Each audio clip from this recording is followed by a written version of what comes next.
Two dogs have been abandoned in a house with no running water, power, or human companionship. And it's been going on for the past year and a half. Tonight, ABC6 On Your Side consumer investigator Tom Sussi tracks down the dog's owner to try and get some answers. Home alone, barking at strangers, and staring out this window. That's how these two dogs have spent the last few years of their lives. Does this bother you to see this? Yes, it does. Denny Hembree lives a few houses down from this house on Fontaine Road. He says the family who lived here moved out a long time ago. 2 years this September. That's hard to believe. Yeah, it is, but, you know, it's true. From what I could see, this house is totally empty. No power or water. In one room, there's a large bag of dog food. In another room, empty bags of dog food. Tattered blinds cover the front windows. Garbage bags cover a side door window. Hembree says he occasionally sees people drop by here, presumably to feed these dogs. He can't recall the last time he's actually seen these dogs outside this house. They need to be let out and walked and taken care of, you know. Is this animal cruelty? Oh, absolutely. In my book it is, but, you know, I don't know what the Humane Society thinks of it. Fact is, the Capital Area Humane Society has been aware of this for quite some time now, like 14 months. We're staying on top of it. We're making regular visits as part of the investigation to ensure that there isn't a time at which the dog's care is below what the law requires. The law requires very little. More on that later. First, meet the woman who owns these animals. You don't know the whole story. Here's the story according to Maria Thompson.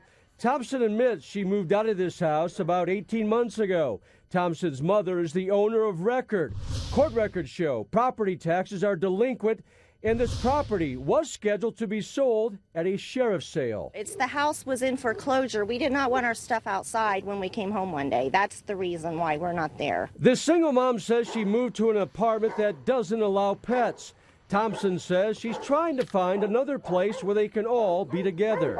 She says she did not abandon her dogs and checks on them daily. The dogs have plenty of attention. They get fed, they get watered, they get walked. They have plenty of attention. Just because we don't live there doesn't mean they're by themselves. So you don't think it's cruel to leave them alone like that? Dogs being outside on a chain is cruel. Dogs being outside in the winter, that's cruel. Is this animal cruelty? Oh, absolutely. In my book it is, but, you know, I don't know what the Humane Society thinks of it. In your opinion, is this cruelty?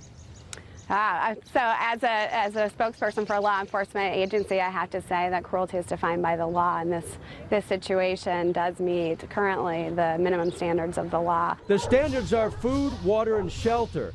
The law doesn't require owners actually live with their pets. Finney says they have no legal grounds to remove these dogs from this house. We would need to see that those dogs are not in good body condition, that they are sick or suffering visibly, that we can see that through the window. We can't demonstrate that, so we don't have probable cause to get in there. Meantime, these dogs bark at strangers and stare out this window. You know, I don't have any animals myself, but, you know, I wouldn't treat an animal like this. Hi, everybody. Tom Sussi back live. A few weeks ago, the dogs were right there in that living room. Not anymore. Follow me. Take a look. The two dogs are now in the basement. We're told they've been in the basement for at least a week now.